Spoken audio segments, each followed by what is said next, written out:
ইয়াঙ্গুনে থুন স্টেডিয়ামে ৩৬ ধাপ এগিয়ে থাকা প্রতিপক্ষ বাহরাইন।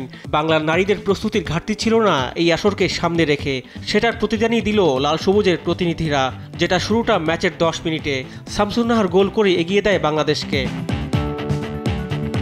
৫ মিনিট বাদে বাংলাদেশের হয়ে ব্যবধান দ্বিগুণ করেন ঋতুপর্ণা। বাঁ পায়ের অসাধারণ শটে প্রতিপক্ষের গোলকে পরাস্ত করেন এই ফরওয়ার্ড। ম্যাচের ৪০ মিনিটে জটলা থেকে কিস্কু করেন নিজের প্রথম গোল। আরও দুটি গোল আসে ম্যাচের প্রথমার্ধের যোগ করার সময়ে। নিজের গোলের খাতা খোলেন তহুরা। বাংলাদেশ লিড পায় ৪-০ গোলের ব্যবধানে। আর রেফারি শেষ বাঁশি বাজানোর আগে শামসুন নাহারের সাথে চমৎকার বোঝাপড়ায় ম্যাচের পঞ্চম আর নিজের দ্বিতীয় গোলটি করেন তহুরা।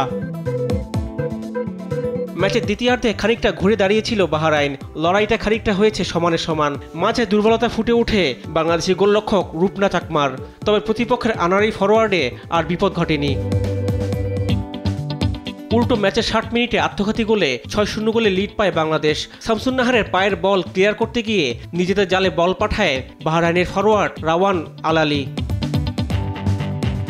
ম্যাচের ৭৪ মিনিটে প্রতিপক্ষের দুই ডিফেন্ডারকে বোকা বানিয়ে দলের সপ্তম গোলটি করেন মুনকি আক্তার। ম্যাচের বাকি সময় ছিল শুধুই প্রতিপক্ষের দুর্বল রক্ষণের বিপক্ষে গোল ব্যবধান বাড়াতে না পারার আক্ষেপ। এই গ্রুপের ফেভারিট মিয়ানমার নিজেদের প্রথম ম্যাচে ৮-০ গোলে উড়িয়ে দিয়েছে তুর্কমেনিস্তানকে। তাই তো মূল পর্বে খেলার জন্য গোল ব্যবধানটা হতে পারে মুখ্য বিষয় গ্রুপ পর্বের খেলা শেষে। রিফাত আঞ্জুম, দেশ টিভি, স্পোর্টস ডেস্ক।